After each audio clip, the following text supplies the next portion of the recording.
There's been a change in how people organize in enterprise.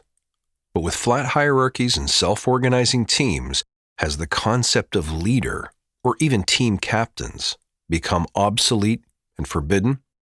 That's this week on the Badass Agile podcast.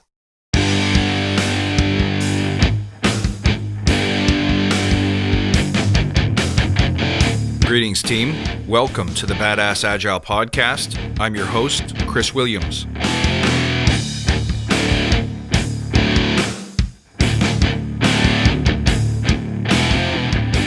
Hey everybody, welcome back. Thank you, my friends, for joining, for following, for commenting, for subscribing. Thanks for being part of the tribe. I love having you all here.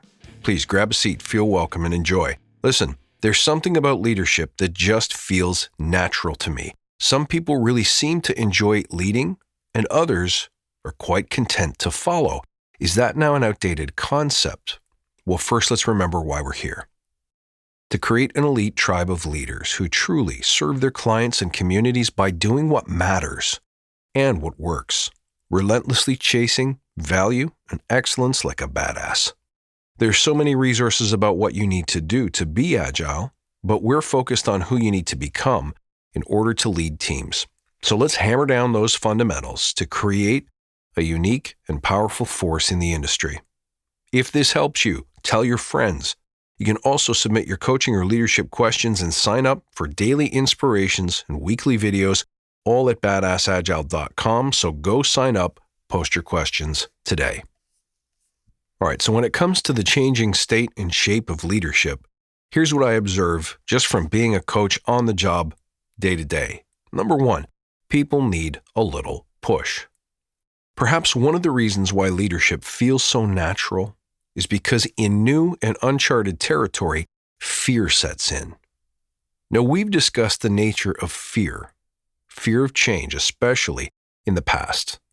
By now, we should all know that even though it's an often unconscious reaction to change and challenge, we can't really call it completely irrational. That's unfair.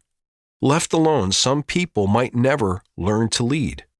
A great many people are just more content maintaining the status quo, leaving things as they are, because it's more comfortable.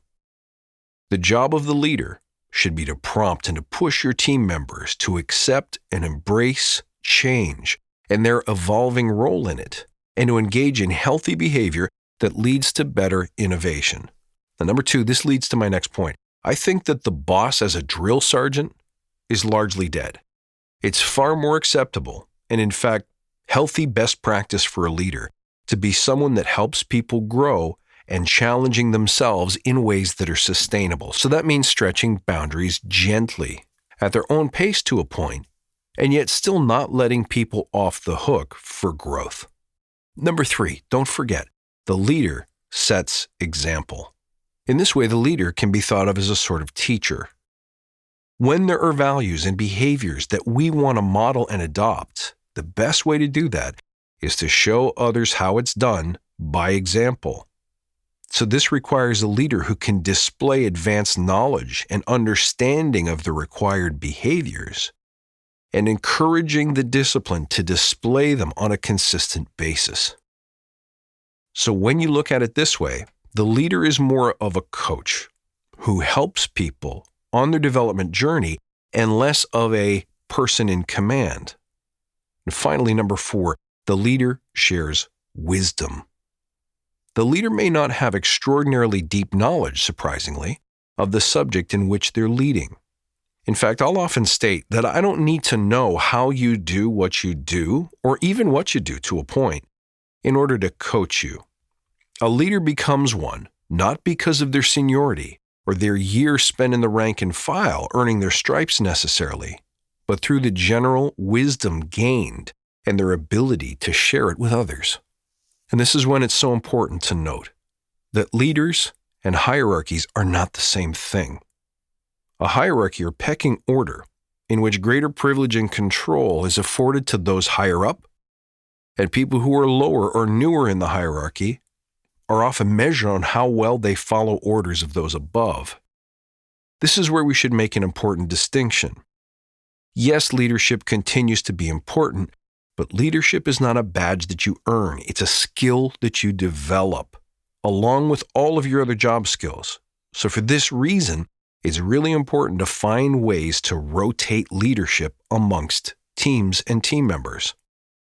To let other people emerge as leaders, not just when the time is right and they've paid their dues, but on an assigned basis or in key moments to prompt people to grow into their leadership role.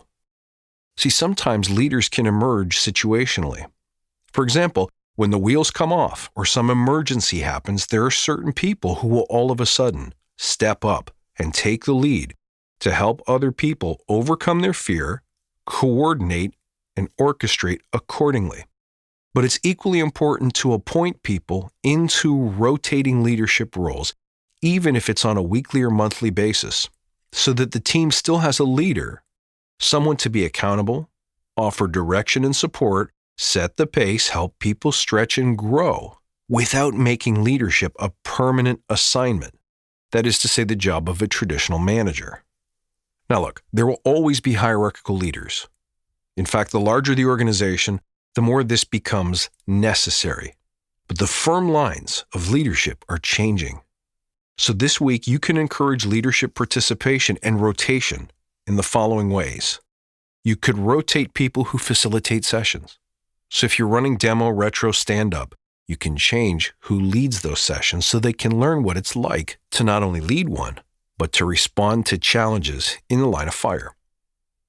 You can also rotate people to provide training to the team in an area that they're expert in. And it doesn't have to be a half-day or full-day course. It could be a 20-minute teach-back session, an hour-long lunch and learn, anything on the spectrum. You can even rotate decision-making on a weekly basis. So anytime there's a call that has to be made in the room, you can point to this week's or this month's team captain and ask them to make a call. And if you're worried about the damage that they might do, which, trust me, is not really a big issue, you can always let them know, we will be here to catch you if you make a mistake. We'll be here to provide feedback on your leadership performance. So don't worry about making the wrong call. The whole team is here to support you. Now, if you don't like the rotation idea, then you can also find an area with each and every team member where they're showing strength, where they're showing initiative, where they're showing growth, and ask them to spread their influence or knowledge to others.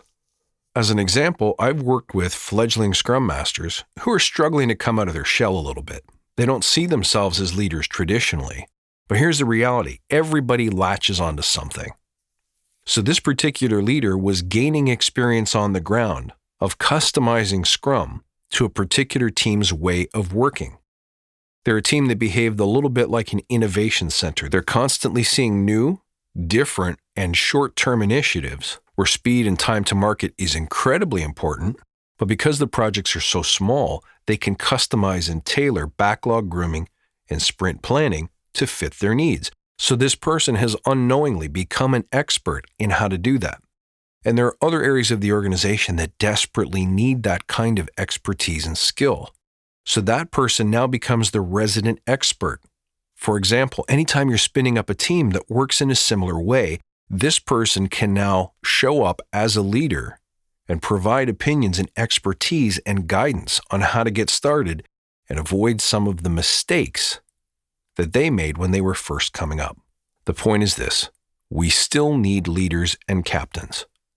And it's a tremendously important skill for each of us to develop and foster, not only to make the organization more powerful, to make the team more powerful, but also to enable the fulfillment and the happiness of individual team members who maybe want to become leaders someday, but are afraid to get started. So as a service to your team, make sure you're trying some of these techniques this week. Find ways to rotate leadership or at least shine the light on the emerging leader in each and every one of your team members.